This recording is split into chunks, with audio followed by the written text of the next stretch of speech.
मालूम है मैंने कष्ट दिया, और जब भी आप सबसे मिलता हूँ तो मुझे लगता है कि परिवार के लोगों के बीच में बैठा हूँ। हमारे साथ बड़े भाई राकेश तिवारी जी हैं, महासचिव संजय दुबे जी हैं।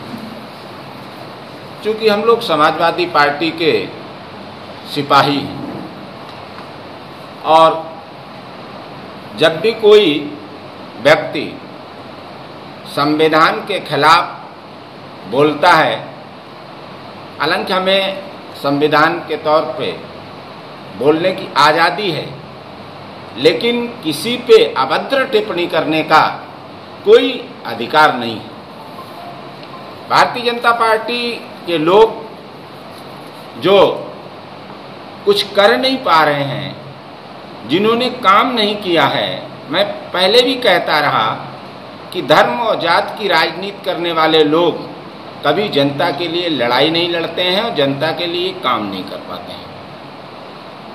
अच्छा तब लगता माननीय अखिलेश यादव जी की वो बराबरी करते, उन्होंने कई हॉस्पिटल बनवा दिए होते, कई सड़कें बनवा दी होती, गंगा घाट की व्यवस्था अच्छी की होती, पुल बनवाए होते, ना कि समाजवादी पार्टी के द्वारा किए गए कामों को अपना गिनाने में उन्हें शर्म भी नहीं आती है।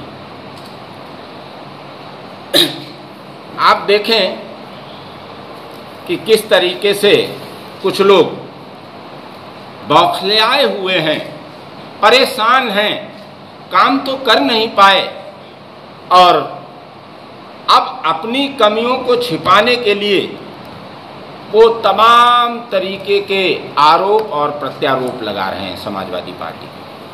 समाजवादी पार्टी वो पार्टी है जिसका जन्म संघर्ष की कोख से हुआ है। संघर्ष के लिए हमें हंसी भी आई और कष्ट भी हुआ जब नेता ये बयान देते हैं कि समाजवादी पार्टी विचारधारा का जन्म इसलिए हुआ, तो उनकी सोच पे और उनकी अज्ञानता पे मुझे हंसी आती है। या तो उन्हें ज्ञान नहीं है, या फिर कुछ लोग सत्ता मद में चूर हैं। जब अभिमान आ जाता है तो ज्ञान नष्ट हो जाता है। उन्हें शायद ये नहीं मालूम कि समाजवादी विचारधारा, जिन्हें भारतीय जनता पार्टी के लोग अपना आदर्श मानते हैं, दीनदयाल उपाध्याय और राम मनोहर लोहिया दोनों एक दूसरे के कितने निकट थे। दीनदयाल उपाध्याय लोहिया जी किस तरीके से कांग नेहरू के खिलाफ दोनों मिलकर लड़ाई लड़ते थे। आप देखें, जिन्हें भारतीय जनता पार्टी के या तो वो ये कहें कि हम अपना आदर्श नहीं मानते हैं, हम अपना उन्हें नेता नहीं मानते हैं। अटल बिहारी वाजपेयी 13 नवंबर 1967 में जो उन्होंने संसद भवन में ऐतिहासिक भाषण दिया, उसमें सबसे ज़्यादा लोहिया जी की प्रशंसा की, और लोहिया जी को उन्होंने समाजवाद का जनक बताया और देश को आगे बढ़ाने और देश में समानता को अमीर और गरीब की खाई पाटने का एक उस युग का पुरुष बताया। अब समझ में नहीं आता है कि एक तरफ भारतीय जनता पार्टी के लोग अपना आदर्श दीनदयाल उपाध्याय को मानते हैं और पूर्व प्रधानमंत्री अटल बिहारी जी को भी मानते हैं। अटल बिहारी जी, माननीय दीनदयाल उपाध्याय, जहाँ कहीं उनकी आत्मा होगी, ऐसे अधकचरे बयान से वो उनकी आत्मा को बड़ा कष्ट पहुंचा होगा। अब क्यों बौखलाए हैं ये भी आपको बता दें, क्योंकि सत्ता में आने के बाद ब्राह्मणों पे ताबड़तोड़ हत्याएं हुई। पूरे प्रदेश में हत्याएं तो हुई, लेकिन ब्राह्मणों पे भी बहुत बड़ी संख्या में ब्राह्मणों की हत्याएं की गईं। आप देखें 18 अक्टूबर 2019 18 अक्टूबर कमलेश तिवारी की हत्या की गई। हिंदूवादी नेता जिन्हें समाजवादी पार्टी में 15 गनर मिले थे, योगी सरकार ने सुरक्षा हटाई और उनकी हत्या कर दी गई। 17 दिसंबर को Lucknow appeal area manager Vivek Tiwari की हत्या एक कांस्टेबल ने कर दी। मैं नहीं कहता हूं, यह क्राइम ब्यूरो की रिपोर्ट कहती है। झांसी में 14 अक्टूबर 2019 को सीपी बाजार इलाके में जगदीश उदैनिया, उनकी पत्नी, उनकी मां, उनकी बेटी की 4 लोगों की हत्या कर दी गई। 26 जून रायबरेली अपाटा गांव में 5 ब्राह्मणों की हत्या कर दी गई।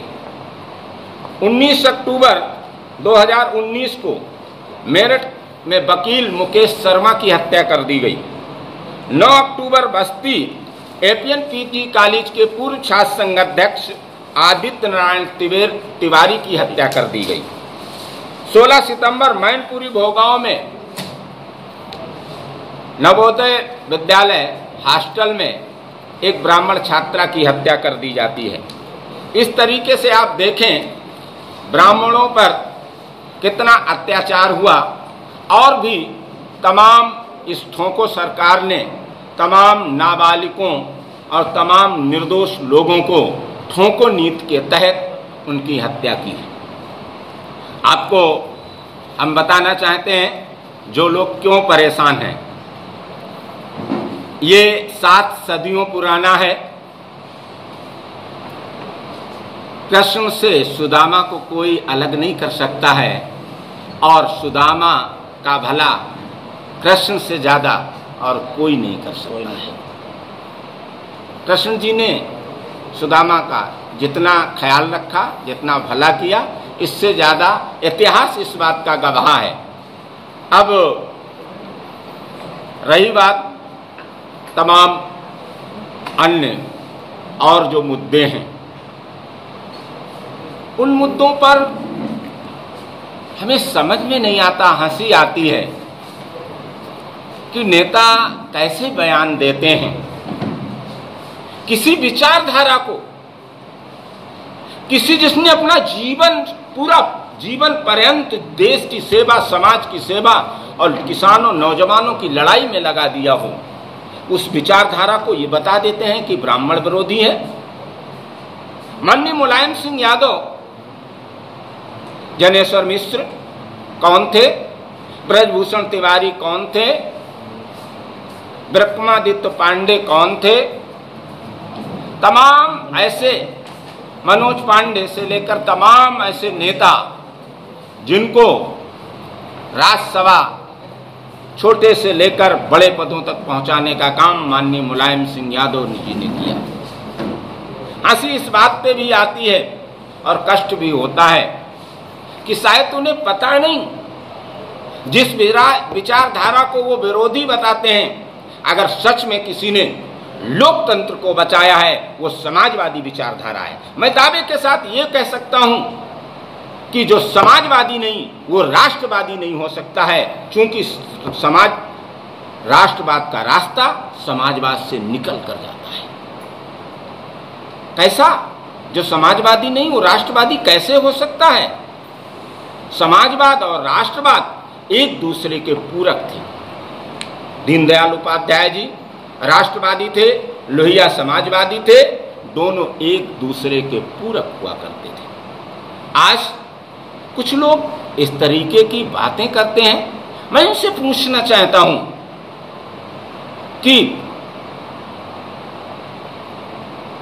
1977 में जब लोकतंत्र खतरे में था, तब जेपी आंदोलन, जेपी कौन थे? जयप्रकाश नारायण जी, राजनारायण कौन थे? जनेश्वर मिश्र कौन थे? जॉर्ज फर्नांडीज कौन थे? मधुमिले कौन थे? मधु दंडवते कौन थे? चंद्रशेखर, पूर्व प्रधानमंत्री चंद्रशेखर जी कौन थे? ये तमाम समाजवादी नेता जिन्होंने अपना पूरा जीवन समाज और देश को आगे बढ़ाने के लिए समर्पित कर दिया, आज इस तरीके के आरोप उन पे लगते हैं, निश्चित रूप से उनके अनुयायियों को और उनकी आत्मा को ठेस पहुंचती होगी। नीरज मिश्रा की बात अगर हम करें, पहले उस क्षेत्र में बूथ कैप्चरिंग को लेकर, कसाबा में बूथ है, कबीरगंज के वो लोग रहने वाले हैं, बूथ कैप्चरिंग को लेकर बवाल हुआ। हरिराम के रोकने विरोध करने पर उसकी हरिराम यादव की हत्या कर दी जाती है। जब क्रिया होती है तो प्रक्रिया होती है जवाब में। उसके बाद एक व्यक्ति नीरज की हत्या होती है। शायद उन्हें ये पता नहीं, नीरज की हत्याकांड में प्रमुख आरोपी ब्रजेंद्र द्विवेदी उर्फ गांधी था, जिनकी आपस में नीरज मिश्रा और ब्रजेंद्र द्विवेदी की आपस में लड़ाई चलती थी, जिसमें 5 आरोपी हुए, 4 यादव जाति के और मुख्य आरोपी ब्रजेंद्र द्विवेदी उर्फ गांधी, जिनकी जेल में ही मृत्यु हो गई। आप कहते हैं कि माननीय अखिलेश यादव जी ने हत्या करा दी, आरोप लगाते हैं। आरोप तो माननीय प्रधानमंत्री नरेंद्र मोदी पर गोधरा कांड का लगा। अगर जांच में नहीं आए तो फिर माननीय नरेंद्र मोदी जी, अगर माननीय अखिलेश यादव दोषी हो सकते हैं तो माननीय प्रधानमंत्री जी भी दोषी हो सकते हैं।